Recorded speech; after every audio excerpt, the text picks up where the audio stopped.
Selamat sore para sahabat kanal Hukum dan Lawyer Elias Daburnol. Salam sejahtera dan sehat untuk para subscriber non-subscriber Elias Daburnol. Sore hari ini saya ingin mengajak teman-teman untuk menyimak topik yang saya beri judul industri hukum, ya. Jadi teman-teman, kita menyinggung soal budaya hukum, ya. Nah, mungkin di antara teman-teman ada yang bertanya, apa yang dimaksud dengan industri hukum?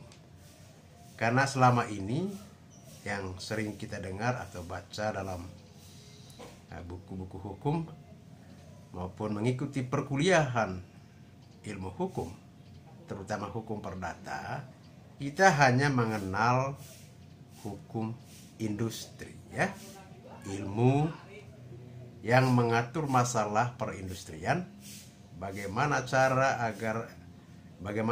perusahaan mengatur perusahaannya, dan sanksi apa saja yang akan diterima jika perusahaan tersebut melanggar sanksi. Nah, kalau demikian, apa yang dimaksud dengan industri hukum? Nah, istilah ini diperkenalkan pertama kali ke publik oleh Profesor Dr. Profesor Mahfud MD, ya, Menteri Koordinator Politik, Hukum, dan Keamanan, pada saat peluncuran 28 buku di Gedung Mahkamah Konstitusi pada September 2020. Nah, terma ini dipakai oleh Profesor Mahfud, ya, merujuk pada proses di mana aparat, ya, mencari-cari kesalahan orang, sedangkan orang yang bersalah diatur agar menjadi tidak bersalah. Jadi yang punya kesalahan disembunyikan pakai pasal ini, yang sudah punya kesalahan ada bukti, ini dibuang buktinya, dimunculkan yang ini. Nah, dalam penilaian Profesor Mahfud, sistem hukum yang ada di Indonesia sebetulnya sudah baik. Persoalannya, kata dia, dalam kebaikan sistem hukum itu melekat nafsu keserakahan dan koruptif dari orang yang menjalankannya. Akibatnya timbul pelanggaran dan perilaku sewenang-wenang.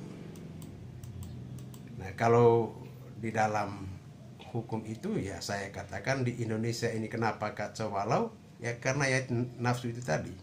Oleh karena itu, untuk menjalankan sistem hukum dibutuhkan kearifan dari seluruh pihak. Nah, bagi saya penilaian Prof. Mahfud ini benar adanya. Tapi lebih penting dari itu, bagaimana industri hukum ini tidak berkembang pesat, sehingga berkembang menjadi suatu praktik yang dianggap sebagai hal yang biasa, atau lama-kelamaan menjadi suatu kebiasaan permanen. Disitulah kontrol publik diperlukan, ya. Jangan mudah percaya atau menerima begitu saja setiap dan segala keterangan dan tindakan dari aparatur penegak hukum, ya, termasuk dari para advokat tentunya, ya.